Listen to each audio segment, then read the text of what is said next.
A foolish man waits to make his own mistakes. A wise man learns from the mistake of others. That's David Gory of Airbuild, and if you'd like to hear more from him, he'll be a speaker at the Silicon Forest Tech Summit this year. I'm David Gory, co-founder and CEO of Airbuild, and at Airbuild we build self-powered systems that utilize microalgae to capture carbon and treat polluted beds of water, so rivers, lakes, municipal sewer lagoons, and then we combine that with sustainable waste management by taking the organic waste that typically would have been incinerated or landfilled, mixing that with the microalgae and turning that into biological charcoal, which is great for permanent carbon storage and biofertilizer for local farmers. What inspired you to work on this problem originally? The inspiration behind this came from, myself and my team's personal experiences. I spent the first 16 years of my life in Nigeria, where we had to drink water from wells because our natural water sources were polluted.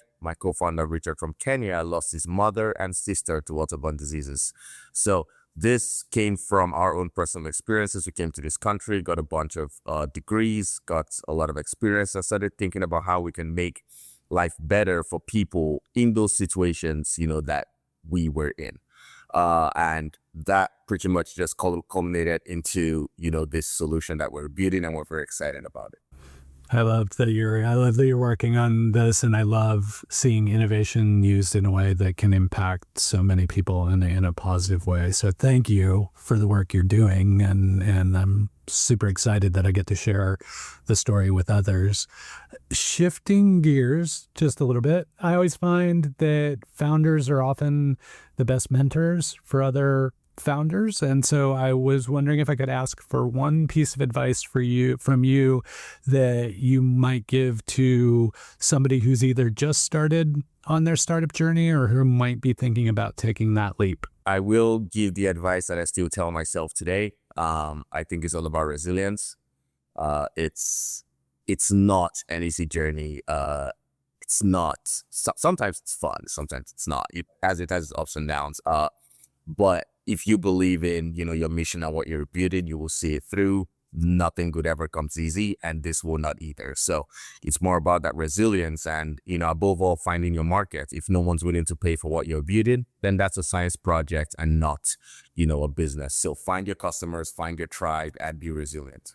Yeah, I always say, if you've built a product that doesn't have customers or generate revenue, that's a hobby. That's not a business. So I really appreciate that perspective that you bring.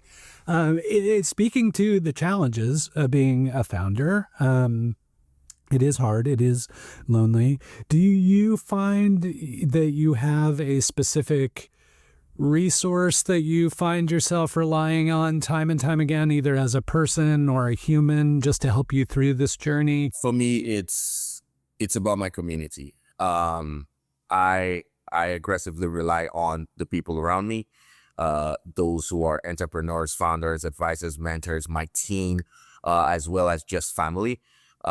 Because it's great to look at those people and have conversations with them, and that resonates to our mission to understand who are we building this for? What are we building this for? Why are we building this? Also, my dad always said something to me growing up that a foolish man waits to make his own mistakes. A wise man learns from the mistake of others. And I pride myself on being more wise than foolish. So during those difficult times, I lean on the people who have experience in doing this or been around people who've done it to go up to them and say, hey, so we think we did everything right, but we're still running into these problems. Am I crazy, or is this normal? And, getting, that outside perspective typically flicks, that switch, and you get that light bulb moment and you start working to solve that problem. Your problem that you're pursuing, your solution, seems multifaceted and